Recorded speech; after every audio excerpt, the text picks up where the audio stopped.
ஜெபம் டிவி நேயர்களே, ஒரு முக்கியமான ஜெப குறிப்புக்காக நம்ம ஜெபிக்க போகிறோம். சென்னையில் கோயம்பேடில் தனியார் பாரில் நடந்த பிரச்சனையின் காரணமாக வெளியே வந்த அந்த மகளை ஒரு வாகனத்தினால் ஏற்றி சம்பவ இடத்துல அவங்க கொலை செய்யப்பட்டிருக்கிறதா வழக்கு பதிவாகிருக்கிறது.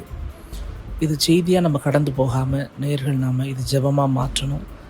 ஒரு தாயார் கண்ணீரோட நியூஸ் சேனலில் அவங்க பேசுகிறத நம்மளால் பார்க்க முடிகிறது. முதல் முறை அந்த மகள் வந்திருக்கிறாங்க இங்கே. அவங்களுடைய சிநேகிதி கூட இப்படிப்பட்ட ஒரு சூழலில் இன்றைக்கி உயிரோடவும் இல்லை. நிறைய கேள்விகள் இருக்கலாம், ஆனால் இன்றைக்கி அந்த மகள் உயிரோடு இல்லை. முழுக்க முழுக்க இது போதை சம்மந்தப்பட்ட விஷயமாகவும் நிறைய இருக்குது. ஏன்னா காரில் ஏற்றுனவங்களும் நல்ல குடியிலிருந்து தான் சொல்லப்படுகிறது. இந்த நிலைமையெல்லாம் மாற நம்ம எப்படி ஜெபிக்க போகிறோம், எப்படி பிள்ளைகளை பாதுகாக்க போகிறோம்? அந்த மகள் வந்தது தவறுன்னு சொல்கிறாங்க சில பேர், ஏன் அங்கே போகணுன்னு சொல்கிறாங்க சில பேர். இதெல்லாம் தாண்டி அந்த தாயினுடைய இருதயத்தை பாருங்கள், அவங்களுடைய பரிதப்பை பாருங்கள். நீங்கள் நிறைய பேருடைய குடும்பத்தில் பிள்ளைகள் அவங்க பேச்சை ஒரு பக்கம் கேட்குறாங்க, கேட்கல.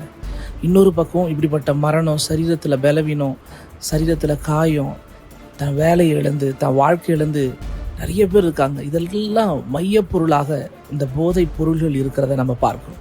அதனால் குடியிலிருந்து எல்லாரும் வெளியே வரணும், ஒரு மனம் திரும்புதல் உண்டாகணும். போதை பொருட்களிலிருந்து தமிழகம் பாதுகாக்கப்படணும். வாலிப பிள்ளைகள் இப்படிப்பட்ட மரணத்தை சந்திக்காதபடி, இப்படி கொலை குற்றம் செய்து இன்றைக்கி சிறையில் 6 பேருக்கு மேலே அடைக்கப்பட்டிருக்காங்க. இதுக்கு எல்லாத்துக்கும் கோபமும் இந்த குடியின் ஆதிக்கமும் இவைகள் எல்லாம் நிர்மூலமாக்கப்படும்படி தேவ சமூகத்தை மையப்படுத்தி ஒரு 3 ஜெப குறிப்புகளை ஏற்படுத்தியிருக்கோம். தொடர்ந்து அது உங்கள் டிவியில் டிஸ்பிளே ஆகிட்டு இருக்கு. அதுக்காக நீங்கள் ஜெபம் பண்ணுங்கள். இயேசுவின் நாமத்தினால நம்ம தொடர்ந்து தேசத்துக்காக ஜெபிக்கலாம். மரணங்கள், கொலைகள், குடியினால் ஏற்படுகிற சகலவிதமான காரியங்களும் முற்றிலுமாய் மாற்றப்படணும்னு சொல்லி ஜெபத்தை நோக்கி நம்ம காத்திருப்போம். தேவன் பெரிய காரியத்தை செய்வார். ஆமென்.